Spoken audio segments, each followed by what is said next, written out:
Batteries have arrived. So now all I need to do is figure out how I'm going to fit them inside of the air pump. Before I get started, I just wanted to show I've got one of these battery banks. It's Anchor brand, doesn't really matter though. Connected to the USB, and then what I did there is I soldered it right there on this one post so I could still use the switch, and then the positive wire is soldered to the top of that other spring there. So just for comparison, I want to go ahead and turn this on so you can hear how noisy it is.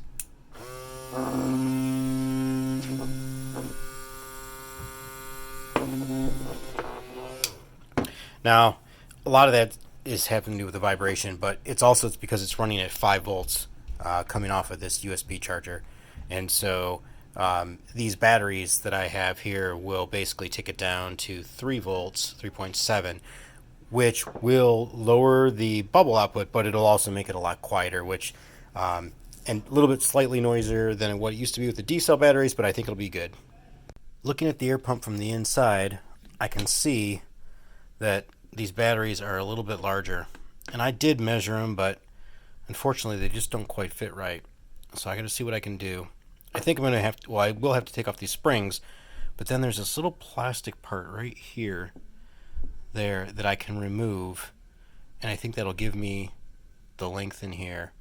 And then I'm going to have to put a post over here, take this spring off and swap this out and resolder it. So I'm going to start it by go ahead and I'm going to first remove the USB cable that I installed before. So I'll have to desolder those two things. So I'm going to go ahead and do that, and then I will get back in just a second.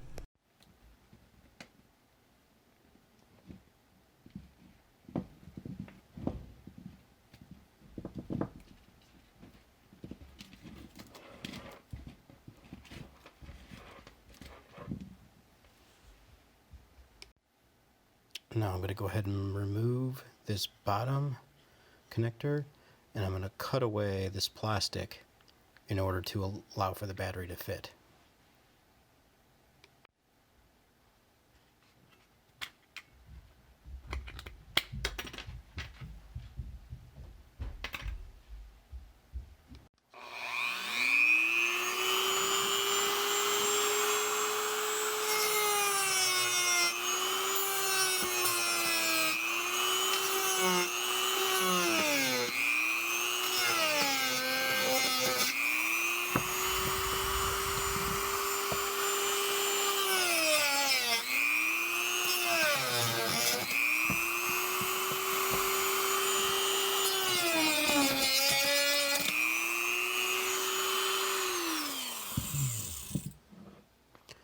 Alright.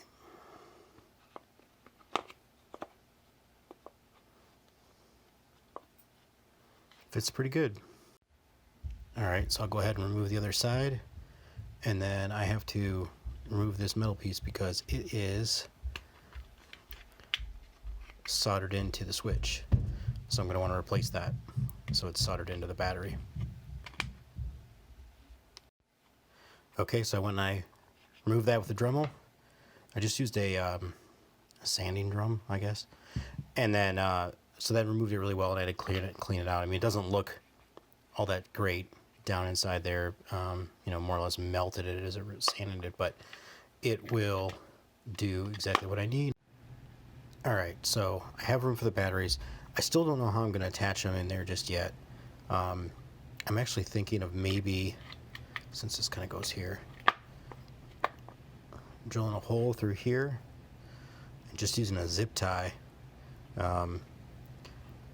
You could always pack some wadding or something in there, but I know that I don't want the batteries to get too hot, for summertime use. And I guess in winter you're stuck either way, but a zip tie might just pinch that in there and hold that in place. But before I do, I'm going to go ahead and remove this paddle. This white wire is really short, and it won't give me enough length to basically, easily solder onto that negative side there. So I'm going to go ahead and do that, and then see what I can do about connecting these batteries so we can get these wired up.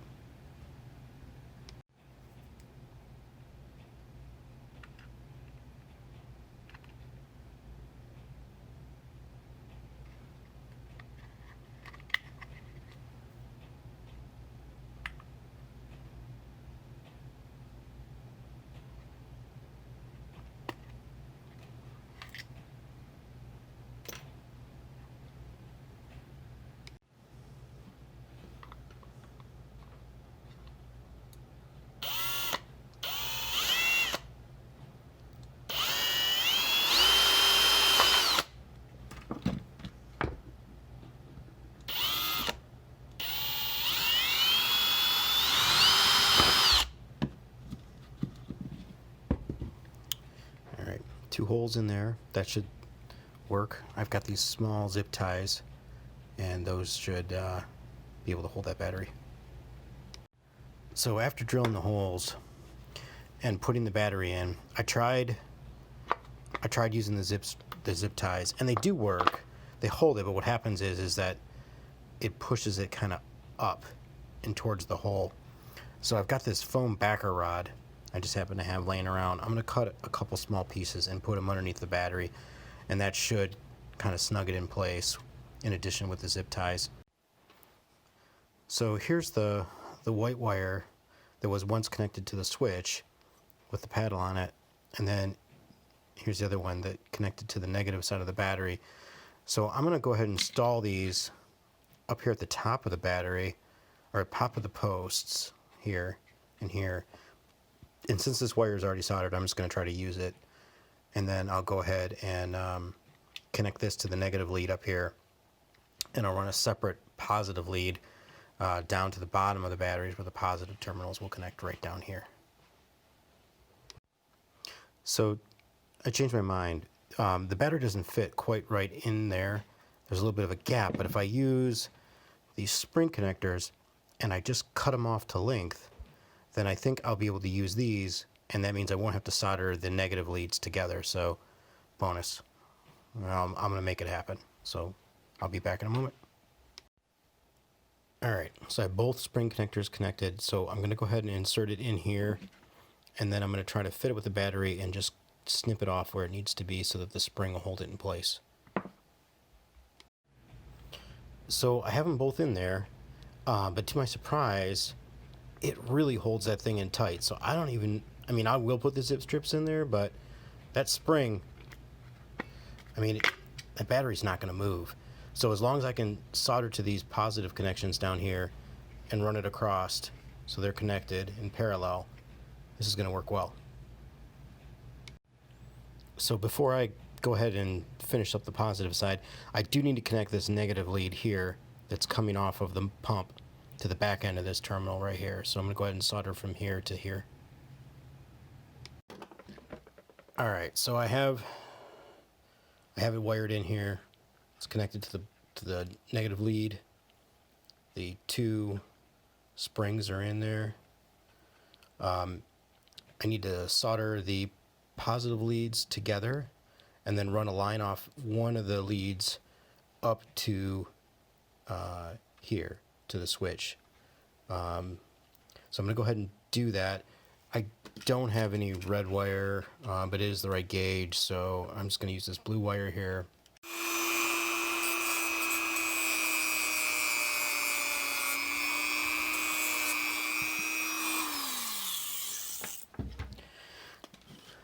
Just want to make sure they're nice and scuffed up so I can solder to them.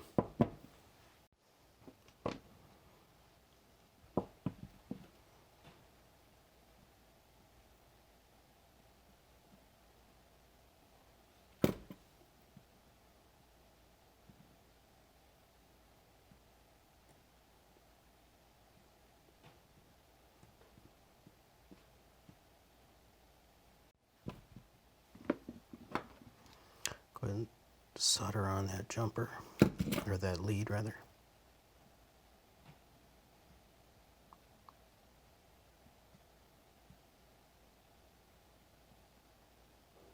Actually, I'm going to want it to go this way, so the wire is facing up.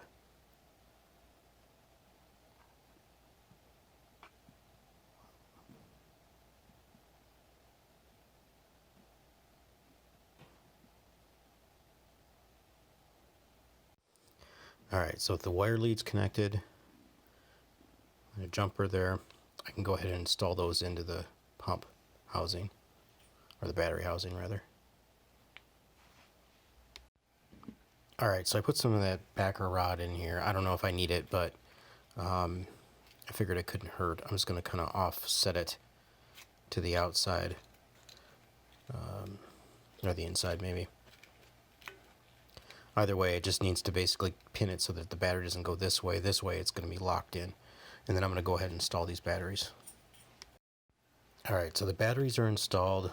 Wires are a little bit of a tight fit, but it goes in there. So I'm going to take these zip ties and I'm going to anchor these guys so they're real nice and snug this way, so I can be relatively confident that they're not going to agitate those wire connections. It was not easy to solder the wire to here. I had to scrape it to get it, you know, roughed up, and then needed a lot of flux essentially to get that to stay soldered. So I'm gonna go ahead and install these cables, and then I'm gonna attach this wire up here to the switch, and then we're just gonna turn it on and see how it works. Now I have not wired up the charger part of it yet. That's yet to come, and so that's gonna need to be done as well. But I'll be able to solder to there and then solder over here to the switch that connects to the ground, so won't be too bad.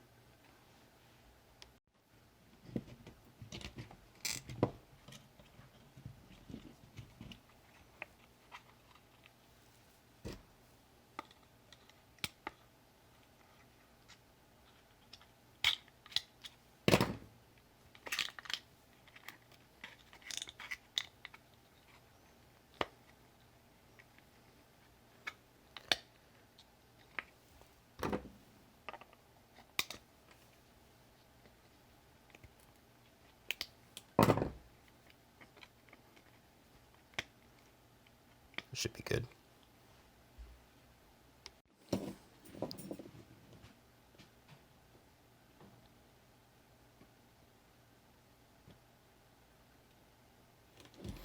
Alright, there's already quite a bit of residual solder on there. I should be able to, oops, it's not easy holding this, but go ahead and solder this here.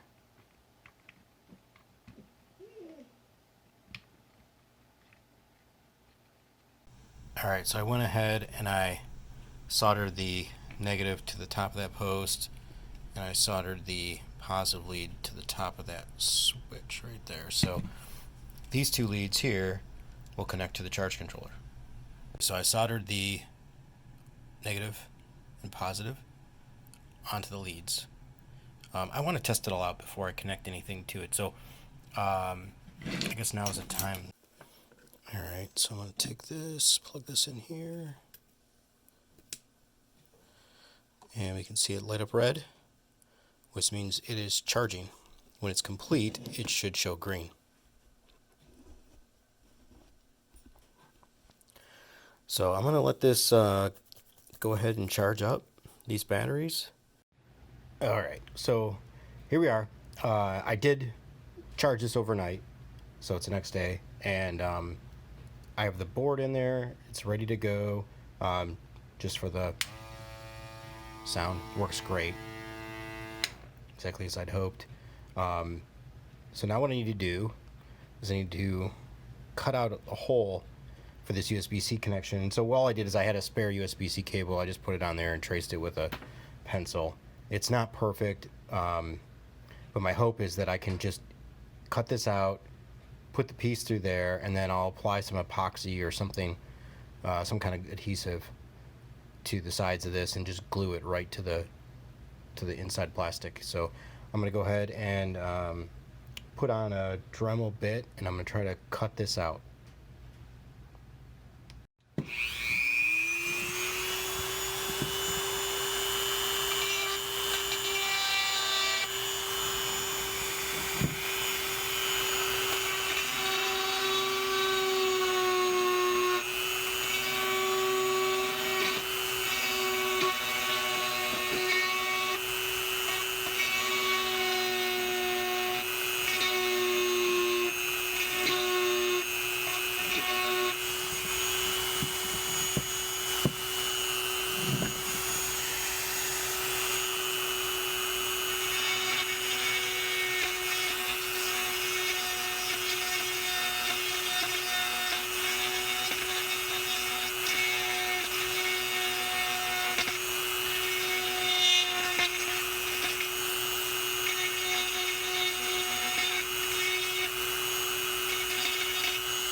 Alright, so I got the USB-C hole cleaned out really well. You can kind of see it right there.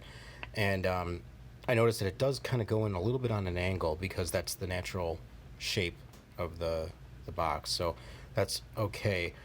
It's going to make a little bit more difficult for soldering this LED onto these pins right here, and I'll show how those light up when it's charging first. So I think what I'm going to do is take some spare wire from that USB cable from before that I removed, and just wire up some leads so that I don't have to deal with trying to manage these points here that are really, rigid. So and then I can just put that LED wherever I want up above here. So I'm gonna go ahead and drill the hole out for this LED, and then I'll show it light up before I go ahead and cut these leads and install it.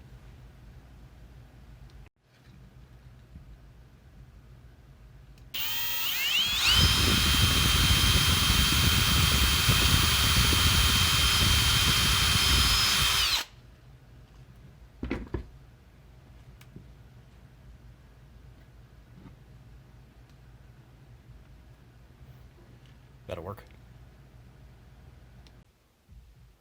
Alright, just get this third lead on here. I don't know if I got the green and red to the right colors. I tried to just match what I think it is, but like I said before, I can just readjust it on the LED if I don't match it up right. Alright, so here's the LED, and there's actually 3 different links here. The earlier one I cut off, I just grabbed another one. I wasn't looking for it. So assuming that this is green, I'll use blue as the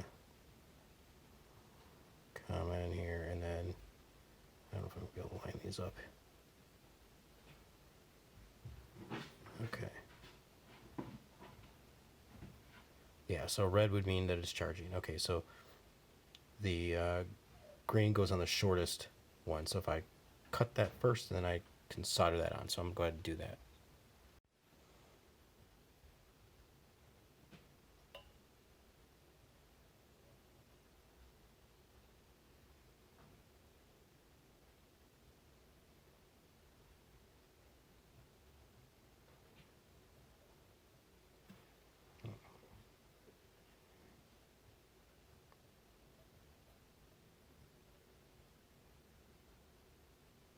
Alright. It's not touching. It's close enough. Okay, good. I'll go ahead and plug it in here just to check my work. It's better light up red. Hey, there we go. Great. So I should be able to put this in the hole that I cut out, and then figure out how I'm going to epoxy this or glue it to the case. Now, to help with gluing this in place, so I've got it in there, and I've mentioned this before, it's a little bit of an angle, but it kind of works with that. What I'm going to do, oops, knocked it out of there. Okay, so what I'm going to do is get this thing to line up. I went ahead, oops, I disconnected the USB-C cable, oops, other end, from the power source, and I'm just going to use this basically to connect it to kind of keep it lined up, and then I'm going to go ahead and mix up some glue and apply this. So if I can kind of just connect this through the hole here. This is not easy to do with one hand. Like this here.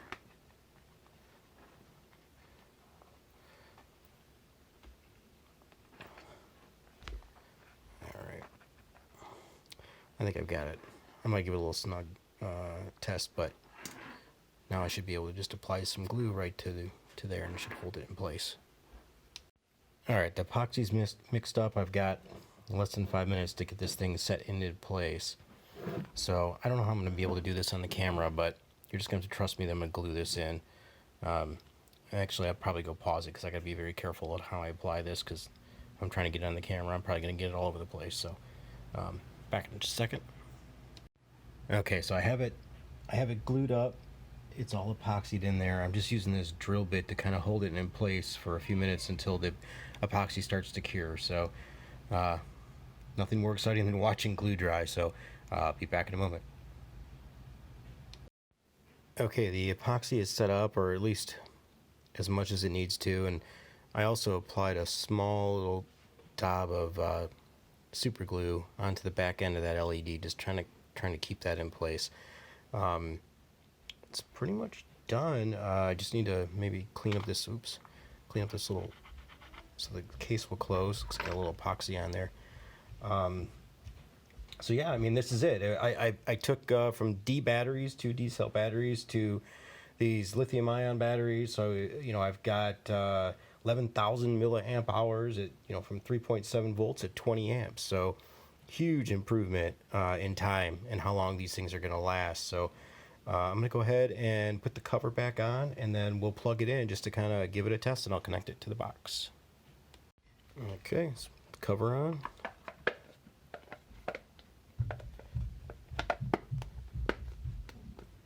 It's a tight fit there, a little bit. And go ahead and screw this in to hold it together. All right. Okay, that is that. So that's together. I'm gonna turn it on. Here, run. And then if I go ahead and connect the power, just a second.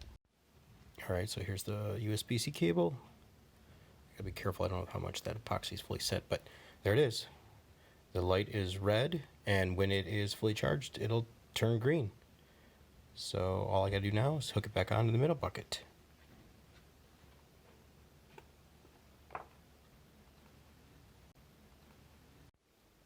All right, it's all connected. Now all I gotta do is power it on. Excellent. So if you like this video, go ahead and click the like button for me and subscribe. I'll have more videos like this of things that are either broken or, well, things I think need to be fixed.